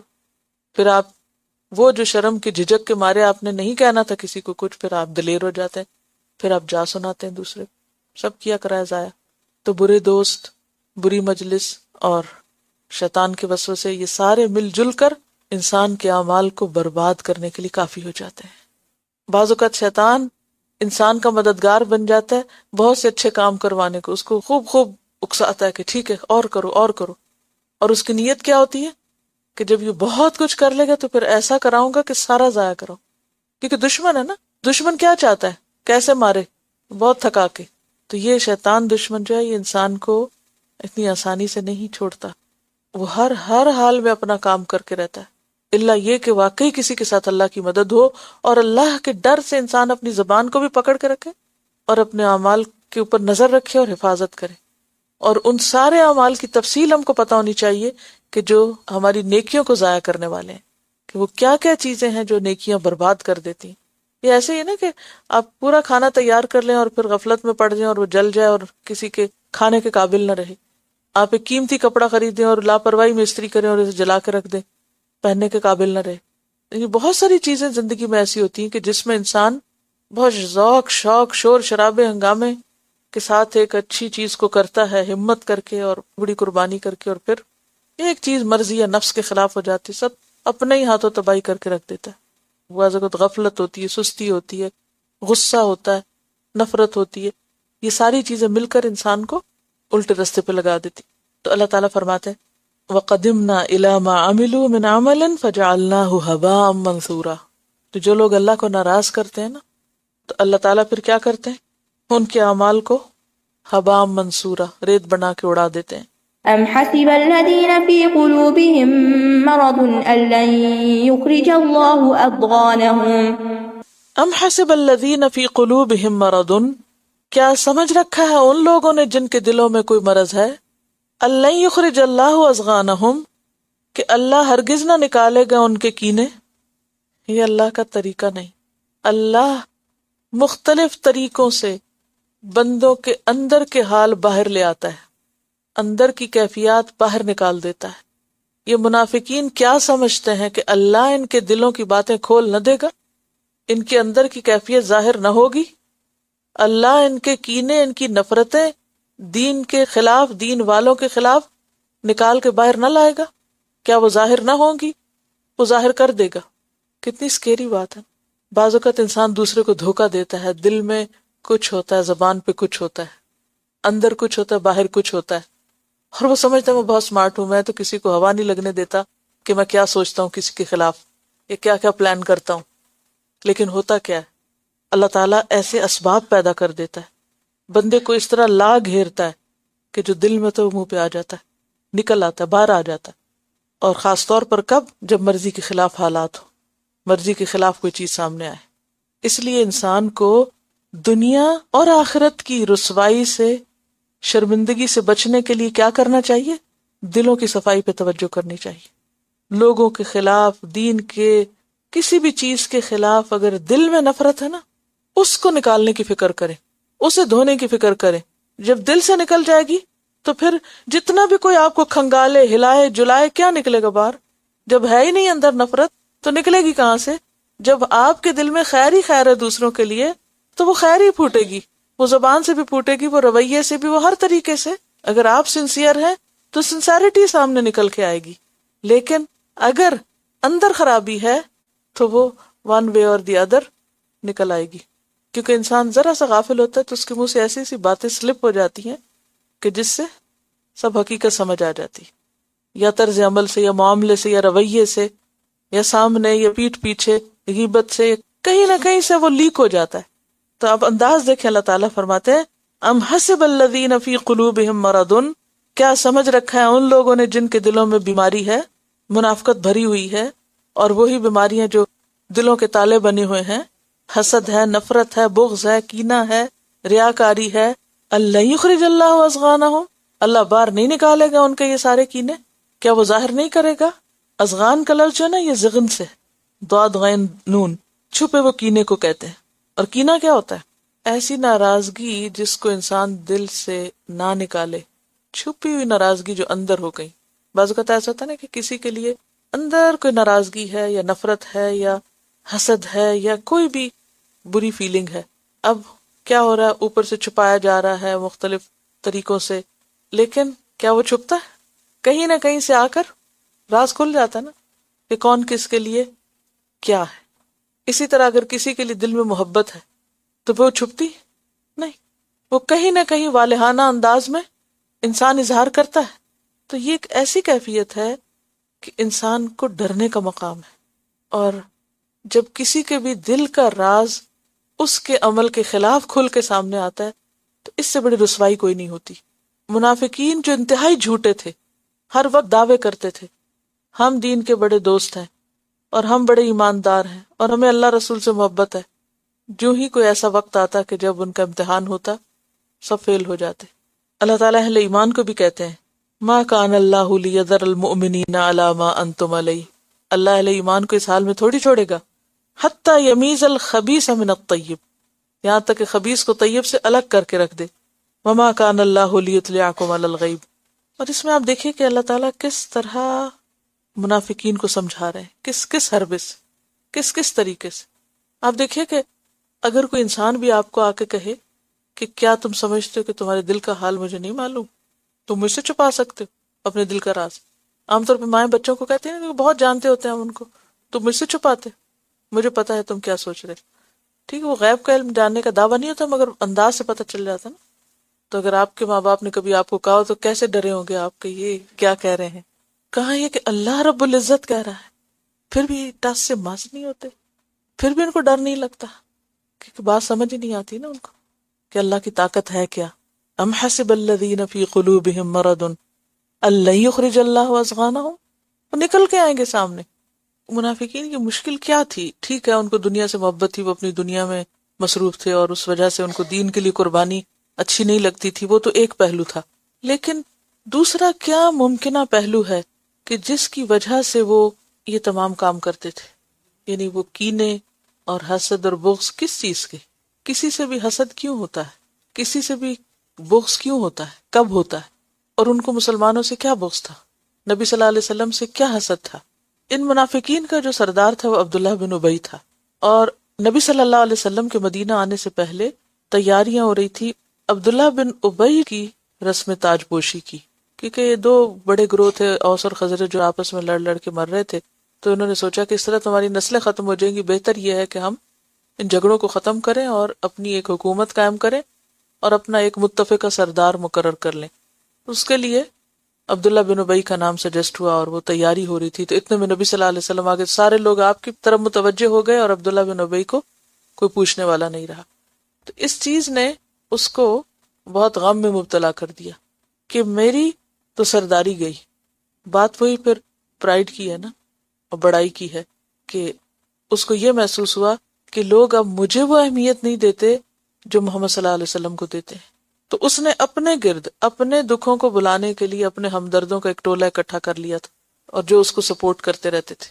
اور ایسے تمام لوگ جنہیں کسی بھی طرح اسلام سے کوئی خوف تھا وہ سارے اس کے ساتھ مل گئے. تو اصل پھر خرابی کیا ہے؟ کبر، اپنی ذات کو منوانا. وہ یہ کہتے تھے کہ قربانیاں ہم کریں، مال ہم لگائیں، جان ہم دیں اور امپورٹنس اللہ کے رسول کو ملے اور مکہ سے آنے والے مہاجرین کو ملے، ابو بکر کو ملے، عمر کو ملے، ہر معاملے میں ان کو ترجیح ملے اور ہم پیچھے رہ جائیں. ہمیں کیا فائدہ، ہمیں کیا مل رہا ہے؟ تو ان کے لیے یہ تمام چیزیں ناقابل برداشت ہو گئی تھی اور دن بدن مرض بڑھتا چلا جا رہا تھا کم ہونے کی بجائے. آیتیں ان کے سامنے اترتی، صورتیں نازل ہوتی، قرآن پڑھا جاتا، پڑھایا جاتا. وہ آپ صلی اللہ علیہ وسلم کی مجلسوں کے اندر بیٹھے ہوتے تھے. لیکن کس قدر بدبختی کی بات ہے کہ آپ کی زبان سے سب کچھ سن کر بھی ان کو سمجھ نہیں آتا تھا. کیوں؟ کیونکہ دل پہ تالے تھے، کیونکہ اندر کچھ اور ابل رہا تھا. یعنی ان کی جو منافقت تھی، ان کا جو طرز عمل تھا، اسی کی طرف اشارہ نا کہ انہوں نے وہ کام کیے جس سے اللہ ناراض ہوتا تھا، یعنی اہل ایمان کا بغض. کیونکہ جو شخص دین کا فائدہ سوچتا ہے نا، وہ ہر قیمت پر چاہے اس کو زیرو کر دے کوئی، وہ پھر بھی ساتھ دیتا ہے. کیونکہ وہ کسی انسان کے لیے ساتھ نہیں ملتا، وہ کس لیے ملتا ہے؟ اللہ کے لیے. اور اللہ کی ذات وہاں موجود ہے جو قدردان ہے. بندے بھلا کچھ بھی قدردانی نہ کرے، لیکن جو اپنی ذات کے لیے آتا ہے آگے، جب اس کی ذات کو کوئی نقصان پہنچتا ہے تو پیچھے چلا جاتا ہے. کیونکہ جب ہمیں یہ پتا ہو کہ میرے کسی کام سے دین کو فائدہ پہنچ سکتا ہے اور اس کا فائدہ پھر پلٹ کے مجھے کو پہنچے گا، تو ہم ہر قیمت پر پھر وہ جگہ نہ چھوڑیں جہاں سے دین کو فائدہ پہنچے. اصل امتحان یہی ہے کہ اپنی ہستی کو مٹانا، کیونکہ بندگی نام ہی اس چیز کا ہے. عبادت کس چیز کا نام ہے؟ عبد، عبد سے ہے نا، الخشوع والتذلل کا وہ تو لفظی آپ نے رٹ لیا، لیکن عبادت نام ہے اپنی پرائیڈ ختم کرنے کا. جیسے ایک عبد ہوتا ہے نا، غلام، غلام کی کوئی شان نہیں ہوتی، غلام کا کوئی مقام نہیں ہوتا، غلام کی کوئی سے نہیں ہوتی، غلام کا کوئی سٹیٹس نہیں ہوتا، غلام غلام ہوتا ہے، اس کی کوئی انا نہیں ہوتی، نہ وہ کہیں انا دکھا سکتا ہے. یہی عبادت ہوتی ہے کہ اللہ کے احکامات کے سامنے کوئی انا نہیں، اللہ کے دین کے کام کے لیے کوئی انا نہیں، کیونکہ بندگی کی روح یہ ہے، یا اللہ میں کچھ نہیں، سب کچھ تو ہے، اور میں ہر اس چیز میں راضی ہوں جس سے تو راضی. اور یہ کیا تھے؟ یہ اللہ کی رضامندی یا اللہ کی رضوان سے ناراض تھے، اس کو ناپسند کرتے تھے. تو جس کو اللہ کی رضا چاہیے ہوتی ہے اس کے لیے کوئی مسئلہ نہیں رہتا. پھر وَلَوْ نَشَاءُ لَأَرَيْنَاكَهُمْ فَلَعَرَفْتَهُمْ بِسِيمَاهُمْ وَلَتَعْرِفَنَّهُمْ فِي لَحْنِ الْقَوْلِ وَاللَّهُ يَعْلَمُ أَعْمَالَكُمْ وَلَنَبْلُوَنَّكُمْ حَتَّى نَعْلَمَ الْمُجَاهِدِينَ مِنكُمْ وَالصَّابِرِينَ وَنَبْلُوَ أَخْبَارَكُمْ. وَلَوْ نَشَاءُ، اور اگر ہم چاہیں، لَأَرَيْنَاكَهُمْ، البتہ ہم آپ کو دکھا دیں انہیں. ہم چاہیں تو ہم آپ کو سامنے لا کے دکھا دیں وہ کون ہے، انگلی رکھ کے بتا دیں کہ کون ہے یہ مجلس میں. فلا عرفتہم، پھر البتہ تم جان لو، بسیماہم، ان کے چہروں سے. سیما کا مطلب چہرہ بھی ہوتا ہے اور نشانی اور علامت بھی ہوتا ہے. پھر تم جان لو یا ضرور جان لو گے ان کی علامتوں سے، ان کے چہروں پر لکھا ہوا ہے، ان کے چہرے بتاتے ہیں. چہرے کیا بتاتے تھے؟ دیکھیں، آپ کے لیے اگر کسی کے دل میں محبت ہو تو وہ اس کے چہرے پہ ہوتی ہے یا نہیں؟ اگر آپ کے لیے اس کے دل میں نفرت ہے یا حسد ہے تو وہ بھی نظر آتا ہے. تو اس لیے اللہ تعالیٰ فرماتے کہ ہم چاہیں تو تمہیں صاف بتا دیں، لیکن ایسی ضرورت نہیں، آپ ان کے چہروں سے بھی جان لیں گے، ان کے چہروں سے پتہ چل جائے گا. چہرے دل کے عکاس ہوتے ہیں، دل کی کتاب ہوتے ہیں. وَلَتَعْرِفَنَّهُمْ فِي لَحْنِ الْقَوْلِ، اور البتہ تم ضرور پہچان لوگے ان کو. لام بھی تاکید کا اور نون شد کا، اس لیے میں نے 2 دفعہ ضرور کہا ہے. ضرور پہچان لوگے ان کو، فی لحن القول، لحن کہتے ہیں لہجے کو، انداز کو، القول بات کے انداز سے، بات کے لہجے سے تم ان کو پہچان لوگے. یعنی ان کی مصنوعی اور کھوکھلی باتیں اوپر کی، ان سے فوراً تمہیں سمجھ آ جائے گی کہ یہ جو کچھ کہہ رہے ہیں they don't mean it، یہ دل سے نہیں کہہ رہے، یہ صرف اوپر سے باتیں کر رہے ہیں. یعنی ان کے لہجے اور انداز گفتگو سے ان کے دل کا اور باطن کا حال بالکل نمایاں ہو جائے گا. اور ویسے ایک حقیقت بھی ہے کہ انسان کی گفتگو، حرکتیں، اس کا ایٹیٹیوڈ، اس کی نگاہوں کا انداز، آنکھیں ملانا یا نہ ملانا، وہ سب بتا دیتا ہے. اگرچہ منافق اس میں بہت ماہر تھے، یعنی اپنے جذبات چھپانے میں اور اپنے چہرے پہ کچھ آنے نہیں دیتے تھے، لیکن اس کے باوجود بھی سب نمایاں ہو جاتا. وَلَتَعْرِفَنَّهُمْ فِي لَحْنِ الْقَوْلِ، یہ حضرت عثمان کا ایک قول اس موقع پر بتا دیتی ہوں لحن القول سے متعلق. حضرت عثمان رضی اللہ تعالیٰ عنہ کہتے ہیں کہ جو شخص کوئی چیز اپنے دل میں چھپاتا ہے، اللہ اس کو اس کے چہرے سے اور سبقت لسانی سے ظاہر کر دیتے ہیں. یعنی دوران گفتگو اس سے کچھ ایسے کلمات یا الفاظ منہ سے نکل جاتے ہیں جس سے اس کا دلی راز کھل جائے. اور جو شخص کوئی چیز اپنے دل میں چھپاتا ہے، اللہ اس کو اس کے چہرے سے اور سبقت لسانی سے ظاہر کر دیتے ہیں. یعنی مراد اس سے کیا ہے کہ انسان جب کوئی چیز دل میں چھپائے ہوئے ہوتا ہے تو کسی نہ کسی طرح وہ ظاہر ہو ہی جاتی ہے، نکل آتی. واللہ یعلم اعمالکم، اور اللہ جانتا ہے تمہارے اعمال، تو پھر خوب تمہیں جزا دے گا جو بھی تم کر رہے ہو. وَلَنَبْلُوَنَّكُمْ، اور البتہ ہم ضرور آزمائیں گے تم کو، امتحان لیں گے تمہارا. حَتَّى نَعْلَمَ الْمُجَاهِدِينَ مِنْكُمْ وَالصَّابِرِينَ، یہاں تک کہ ہم جان لیں کس کو؟ مجاہدین کو، منکم تم میں سے، والصابرین اور صبر کرنے والوں کو. وَنَبْلُوَ أَخْبَارَكُمْ، اور ہم آزماتے رہیں گے تمہاری خبریں. یعنی یہ امتحان ایک دفعہ نہیں بار بار ہوتا رہے گا، جس سے تمہارے دلوں کے راز کھل کے سامنے آ جائیں گے۔ سورۃ آل عمران میں بھی آتا ہے نا، وَلِيَبْلِيَ اللَّهُ مَا فِي صُدُورِكُمْ وَلِيُمَحِّصَ مَا فِي قُلُوبِكُمْ وَاللَّهُ عَلِيمٌ بِذَاتِ الصُّدُورِ۔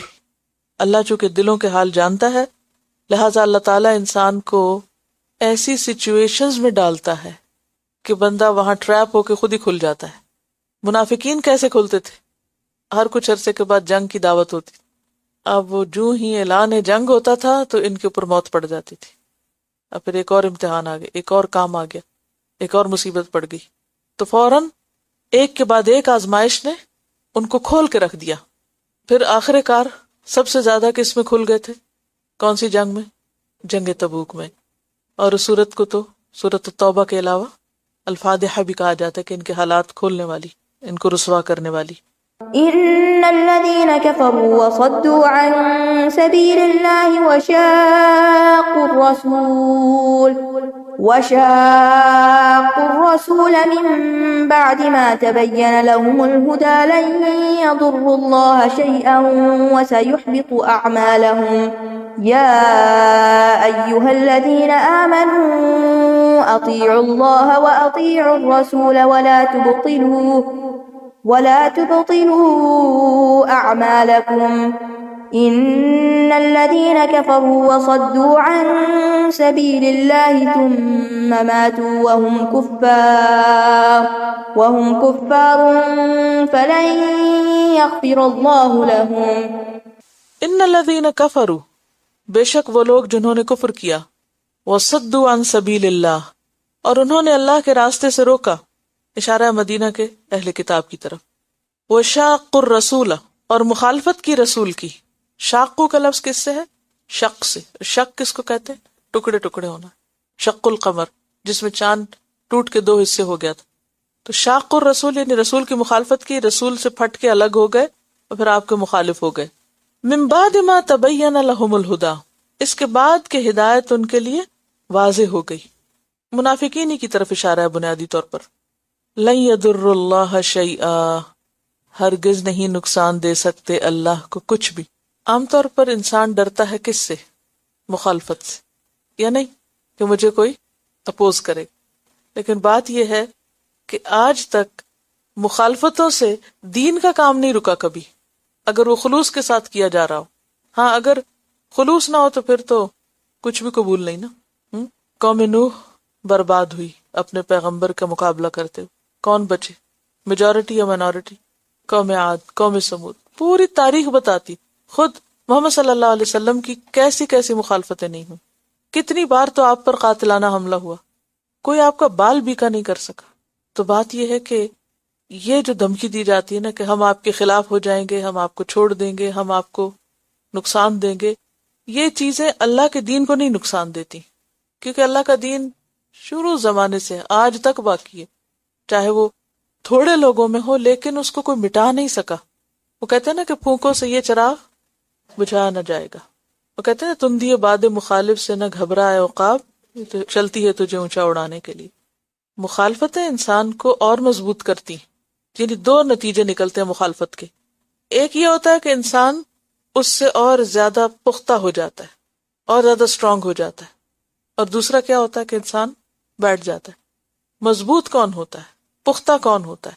جس کا یقین پختہ ہوتا ہے کہ جو میں کر رہا ہوں وہ صحیح ہے، اور بیٹھتا کون ہے؟ جو خود ڈاواں ڈول ہوتا ہے کہ پتہ نہیں میں ٹھیک کر رہا ہوں یا غلط کر رہا ہوں۔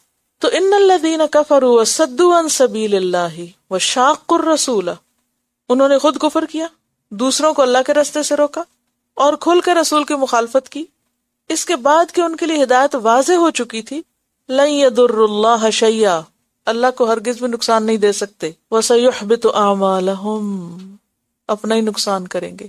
کیا کیے کرائے پہ پانی، ان قریب ضائع کر دے گا وہ ان کے اعمال کو۔ صرف منافقین بھی زکوٰۃ دیتے، نمازیں پڑھنے بھی آتے، بظاہر اسلام کے جتنے ظاہری کام تھے ریچول سے وہ سب کر رہے تھے۔ تو کس قدر افسوس کی بات ہے نا کہ انسان محنت بھی کرے اور پھر وہ ضائع ہو جائے۔ پھر فرمایا یا ایھا الذین آمنو، اے لوگو جو ایمان لائے ہو، اطیعوا اللہ و اطیعوا الرسول، اطاعت کرو اللہ اور اطاعت کرو رسول کی۔ ولا تبطلوا اعمالکم، اور نہ تم ضائع کرو اپنے اعمال کو، نہ باطل کرو اپنے اعمال کو. کیسے؟ نافرمانی کر کے. اور ضائع کیسے کرتا ہے انسان؟ تفصیل کیا ہے اس کی؟ یعنی کفر سے، نفاق سے، ریاکاری سے، من سے، اذا سے، کبیرہ گناہوں سے. ان الذین کفروا وصدوا عن سبیل اللہ ثم ماتوا، بے شک وہ لوگ جنہوں نے کفر کیا یعنی خود، وصدوا عن سبیل اللہ، اور دوسروں کو اللہ کے راستے سے روکا، ثم ماتوا، پھر وہ مر گئے اسی حال میں. کیونکہ ہوتا یہ ہے نا کہ جب انسان خود دین کے راستے پہ نہیں چلتا تو وہ اوروں کو بھی ادھر جانے سے روکتا ہے. جو خود چلتا ہے وہ اوروں کو بھی ساتھ لے کے چلتا ہے، اوروں کو بھی بلاتا ہے تم بھی آ جاؤ، دائیں بائیں ہر ایک کو ساتھ ملاتا ہے. اور جو خود نہیں جاتا وہ اوروں کے آگے بھی بند باندھتا ہے. تو یہاں اسی طرز عمل کی بات کی گئی کہ بے شک وہ لوگ جنہوں نے کفر کیا اور اللہ کے راستے سے روکا، ثم ماتوا، پھر وہ اسی کام میں مر گئے، اسی حال پہ مرے. وہم کفار، اور وہ کافر تھے. فلن یغفر اللہ لہم، پس ہرگز نہیں معاف کرے گا اللہ ان کو. جیسے جنگ بدر میں قریش کے لوگ مارے گئے تھے، وہ کیا کر رہے تھے؟ کفر کر رہے تھے، اور پھر اوروں کو بھی اللہ کے راستے سے روک رہے تھے، یہاں تک کہ مدینہ میں پہنچ کر رہے سے مسلمانوں کو ختم کرنا چاہتے تھے، اور پھر ختم کرنے آئے تھے اور خود ختم ہو گئے. ثم ماتوا وہم کفار، ابو جہل بھی اسی میں مرا تھا، اور بھی بہت سے. فلن یغفر اللہ لہم، کفر کی حالت میں مرنے والے کے لیے بخشش نہیں. فلا تهنوا وتدعوا إلى السلم وأنتم الأعلون والله معكم ولن يتركم أعمالكم. فلا تہنوا، پس تم کمزور نہ پڑو. وہن کس کو کہتے ہیں؟ کمزوری. وتدعوا إلى السلم، اور نہ تم بلاؤ صلح کی طرف. وأنتم الأعلون، اور تم ہی بلند رہو گے، غالب رہو گے. واللہ معکم، اور اللہ تمہارے ساتھ ہے. وَلَن يَتِرَكُمْ أَعْمَالَكُمْ، اور ہرگز کم نہ کرے گا تمہارے اعمال کو، ہرگز ضائع نہ کرے گا تمہارے اعمال کو. یعنی مخالفتیں ہیں، منافقتیں ہیں، لیکن ان مشکل حالات میں حوصلہ نہیں ٹوٹنا چاہیے، بزدلی نہیں چاہیے. کیونکہ انسان جب اندر سے کمزور ہوتا ہے تو پھر کیا ہوتا ہے؟ عمل بھی کمزور ہو جاتا ہے. اور ایک بہت بڑا سبق ہے نا، دنیا میں اللہ تعالیٰ نے انسان کو چونکہ امتحان کے لیے بھیجا ہے، لہٰذا مشکل حالات تو ہمیشہ ہی رہیں گے. کسی نہ کسی طرح انسان کے اوپر کوئی نہ کوئی اندر یا باہر سے مشکل رہے گی. کبھی بھی حالات ایسے نہیں ہو سکتے جو بالکل آپ کے لیے ایکسیپٹیبل ہو، یعنی جس میں کسی قسم کی کوئی ٹربولنس نہ ہو، ہر چیز سموتھ ہو اور ہر چیز موافق ہو. یہ نہیں ہو سکتا. جب مشکلات ہیں تو پھر کیا کرو؟ ہمت پکڑو. فلا تہنوا، کمزور نہ ہو، ارادے نہ پست کرو. فلو عزم الامر، جب بات اسٹیبلش ہو جائے، مقصد واضح ہو جائے، جب زندگی کا ایک پروگرام بنا لو، تو پھر کوئی مخالفت کرے یا موافقت کرے، فائدہ ہو کہ نقصان ہو، جم کے رہو. صبح کے وقت میں تھوڑا واک پہ جاتی ہوں، ایک وقت مقرر کیا ہو، کیونکہ اگر وقت نہ مقرر کریں تو پھر رہ ہی جاتا کام. کل صبح ہم لوگ نکلے تو بجلی چمک رہی تھی. میں نے تو کوئی فور کاسٹ نہیں دیکھی تھی ویدر کی. تھوڑا سا آگے گئے تو بہت بجلی اور چمکنے لگی، تھوڑا سا اور آگے گئے تو اور تھنڈر اور گڑگڑاہٹ، اور پھر بارش شروع ہو گئی. لیکن ایک دفعہ میرے ذہن میں یہ خیال نہیں ہے کہ میں کیوں نکلی. میں نے کہا استقامت اسی چیز کا نام ہوتا ہے کہ جو کام کرنا ہے وہ کرنا ہے، اور وہ بجلی چمکنے میں بھی کرنا ہے اور وہ بارش میں بھی کرنا ہے. اتنی بارش تھی کہ جب میں گھر کے قریب پہنچی تو یہ لگتا تھا جیسے بہا کے ہی سب کچھ لے جائے گی. بہت شدید قسم کی بارش تھی اور میں پوری پاؤں تک بھیگ گئی. لیکن ایک دفعہ بھی کوئی ناگواری نہیں گئی، کیونکہ جب آپ کو کوئی کام کرنا ہے تو پھر ڈرنا کس بات سے، اور کس بات سے سوچنا کہ ہائے کپڑے گیلے ہو گئے تو ہائے بجلی چمک گئی تو ہائے بارش ہو گئی. میں برف میں دیکھتی تھی، کچھ چائنیز ہمارے آس پاس واک کرتے تھے، بلیو می جتنی چاہے برف ہو کچھ وہ ضرور نکلتے تھے.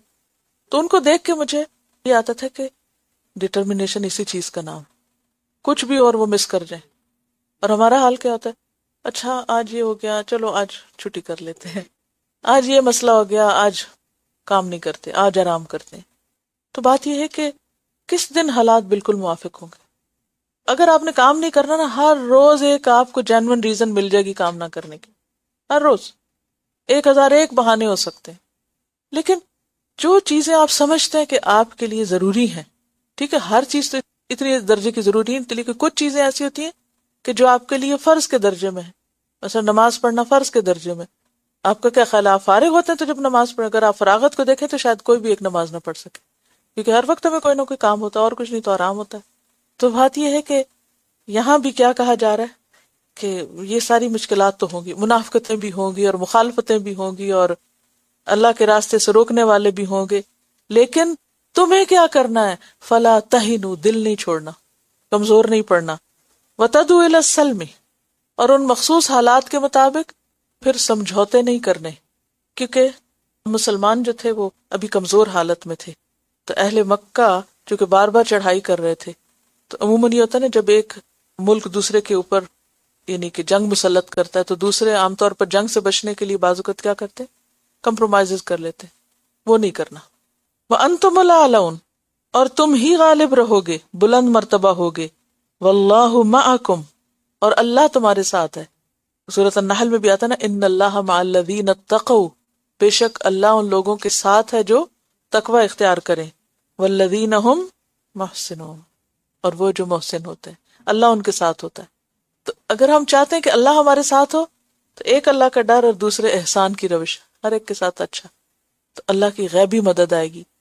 وَلَن يَتِرَكُمْ أَعْمَالَكُمْ، اور پھر تمہارے عمل نہیں کم کرے گا، وہ پھر ضائع نہیں کرے گا عمل، کیونکہ پیچھے اتنی دفعہ عمل ضائع ہونے کی بات ہوئی نا، تو یہاں بتایا کہ پھر عمل نہیں ضائع ہوں گے. کب؟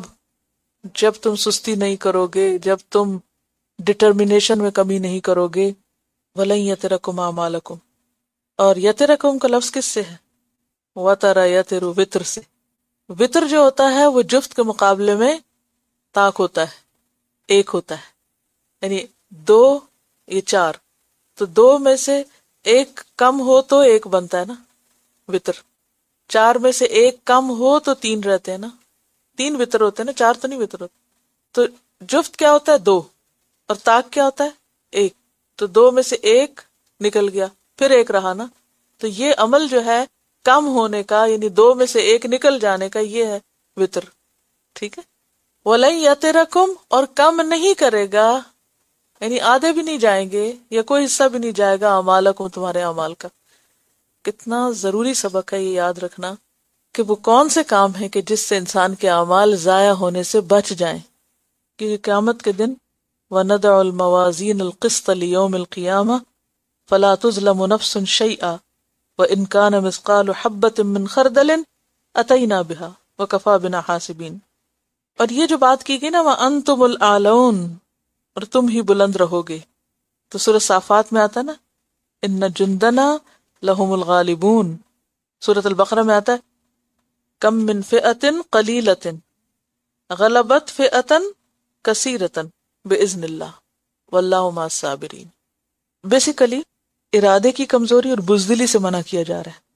فلا تہنوا، بودے نہ بنو، کمزور نہ ہو، سست نہ پڑو، ہمت نہ ہارو، اور نہ ہی تم صلح کی درخواستیں کرو.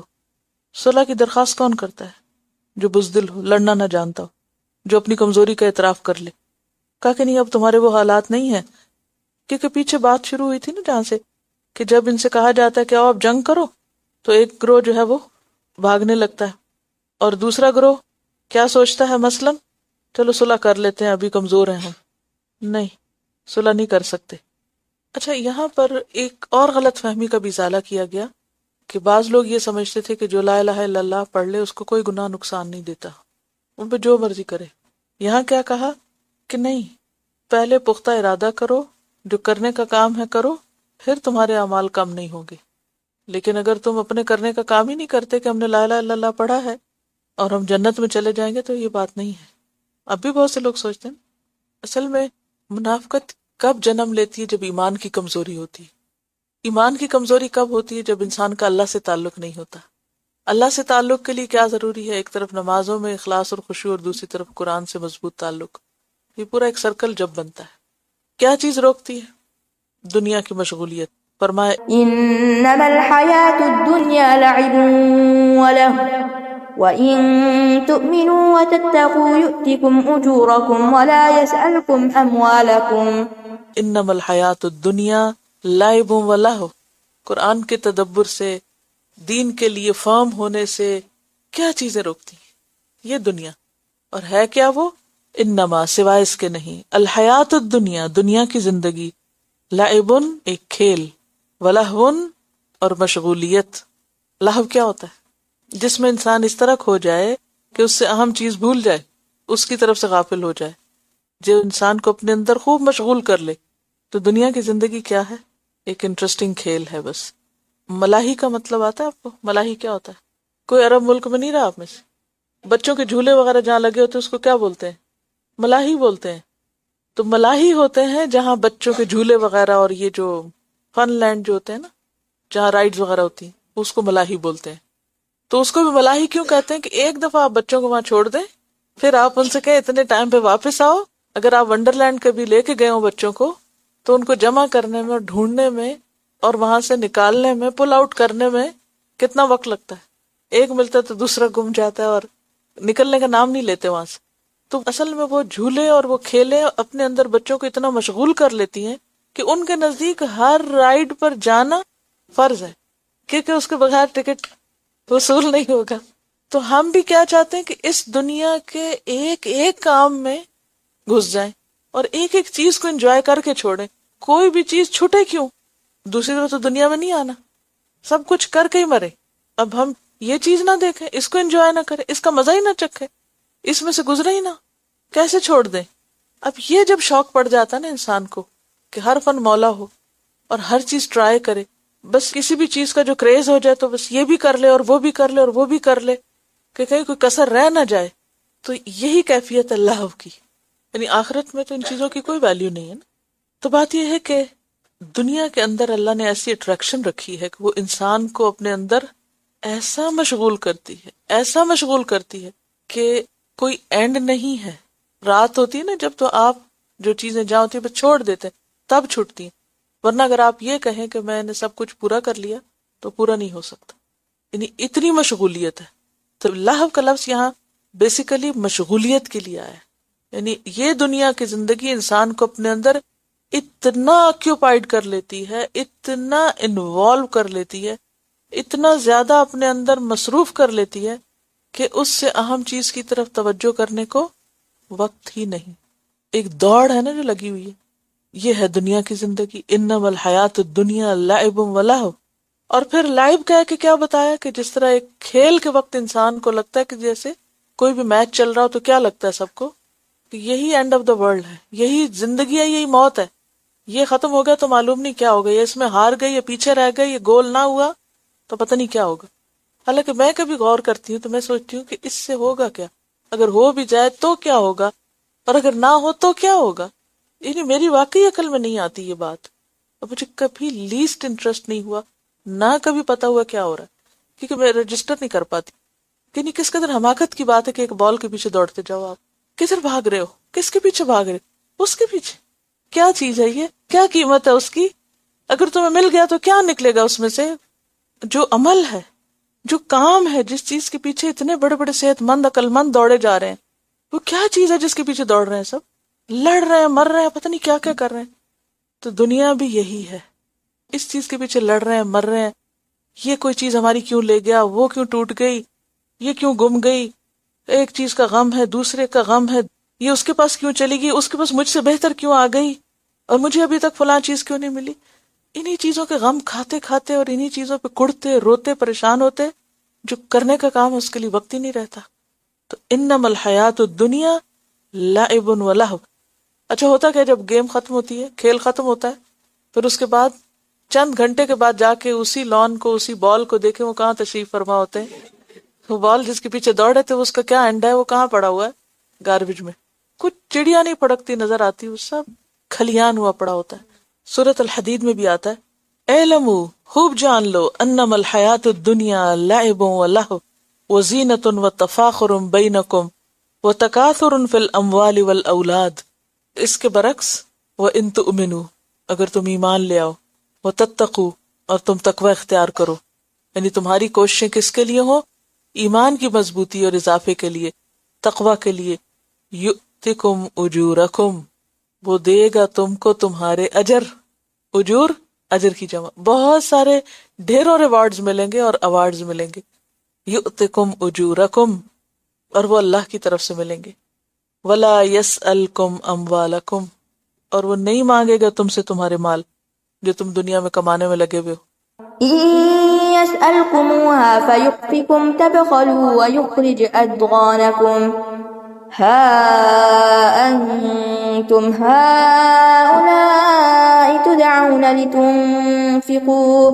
لتنفقوا في سبيل الله فمنكم من يبخل ومن يبخل فإنما يبخل عن نفسه والله الغني وأنتم الفقراء وإن تتولوا يستبدل قوما غيركم ثم لا يكونوا أمثالكم. ان یسألکموہا، اگر وہ مانگ لے تم سے ان کو، یہ کمو جو ہے نا اشباع کا ہے، اگر ہم وہ نہ پڑھیں تو یسألکمہا ہے تو پھر وہ خوبصورتی نہیں پیدا ہوتی کلام میں. فیحفکم، یحفکم کا لفظ جو ہے یہ حفا سے ہے، کسی چیز کی طلب میں مبالغہ. پھر وہ زیادتی کرے یا زیادہ لے تم سے، تبخلو تو تم بخل کر جاؤ گے. ویخرج اضغانکم، اور وہ نکال لائے گا تمہارے کینے، بغض جو دین کے لیے ہوں یا اللہ کے راستے میں خرچ کرنے کے لیے. یعنی اللہ تم سے تمہارے مالوں کا سوال نہیں کرتا، تم کس کے لیے اتنا کما رہے ہو، کس کے لیے اتنا سمیٹ رہے ہو. اور بات یہ ہے کہ اگر اللہ تم سے یہ کہے جو کماتے ہو سارا لے آؤ، تو پھر تمہارا حال کیا ہوگا؟ تبخلو، تم بخل کر جاؤ گے، بالکل نہیں دو گے، چاہے جتنے بڑے بڑے دعوے مرضی کرو. وَيُخْرِجْ أَضْغَانَكُمْ، اور اس طرح تمہارے دلوں کا حال، کینہ اور تمہارے دلوں کی جو کیفیت ہے وہ سب سامنے آ جائے گی. لیکن obviously حضرت ابوبکر صدیق رضی اللہ تعالیٰ عنہ جیسے اور دوسرے جنہوں نے سب کچھ دیا اور خوشی سے دیا، وہی سچے مومن تھے، وہی صدیق تھے. لیکن باقی سب کا یہ حوصلہ نہیں ہو سکتا کہ وہ اللہ کی راہ میں سب کچھ دینے کو تیار ہو جائے. تو اس لیے لا یکلف اللہ نفسا الا وسعها. ہاں انتم ہؤلاء، یہ تم وہ لوگ ہو، تدعون، تم بلائے جاتے ہو، لتنفقوا فی سبیل اللہ، کہ تم اللہ کی راہ میں خرچ کرو. تو کیا ہوتا ہے؟ فمنکم من یبخل، تو تم میں سے کوئی ایسا ہے جو بخل کرتا ہے، یعنی اللہ کے راستے میں نہیں دیتا. اب اس موقع پر جو جنگ ہو رہی تھی یا دین کی خاطر ہر بار تقاضا ہی ہوتا تھا نا. ظاہر ہے کہ مدینہ کی اسٹیٹ کی کوئی آمدنی تو نہیں تھی، نہ وہاں ٹیکسز تھے اور نہ ہی وہاں کوئی اور ایسا ذریعہ تھا کہ جس سے سرکاری خزانے میں بہت کچھ ہو اور پھر جب اس ملک پر حملہ ہو یا کچھ تو سرکاری خزانے سے خرچ کر کے اسٹینڈنگ آرمی بھیج کے دفاع کیا جائے. ایسا تو کوئی ارینجمنٹ نہیں تھا. جب حملہ ہوتا تھا تو مال کہاں سے آتا تھا؟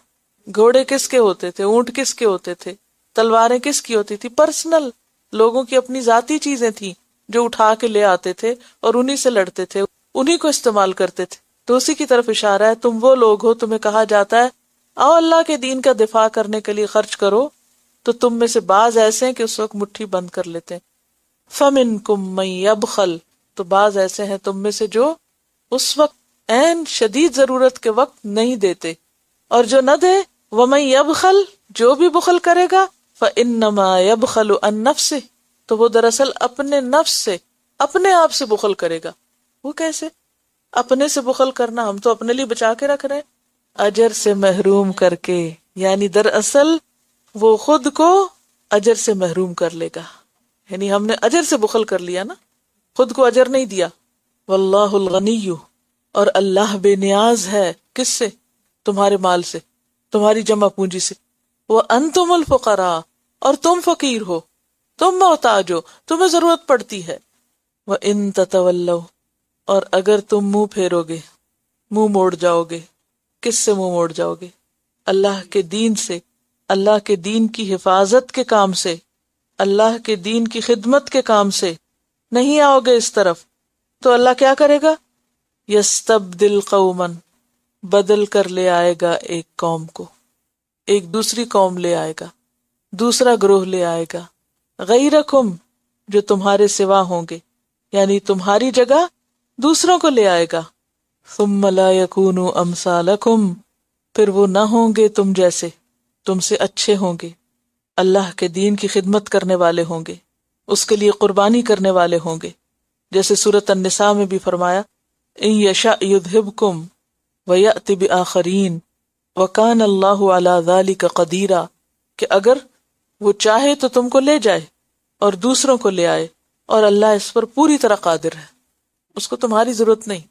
تو جو دیتا ہے اپنا وقت، اپنی جان، اپنا مال، وہ خود کو فائدہ پہنچاتا ہے، اور جو روکتا ہے وہ اپنا نقصان کرتا ہے، اجر سے خود کو محروم کرتا ہے.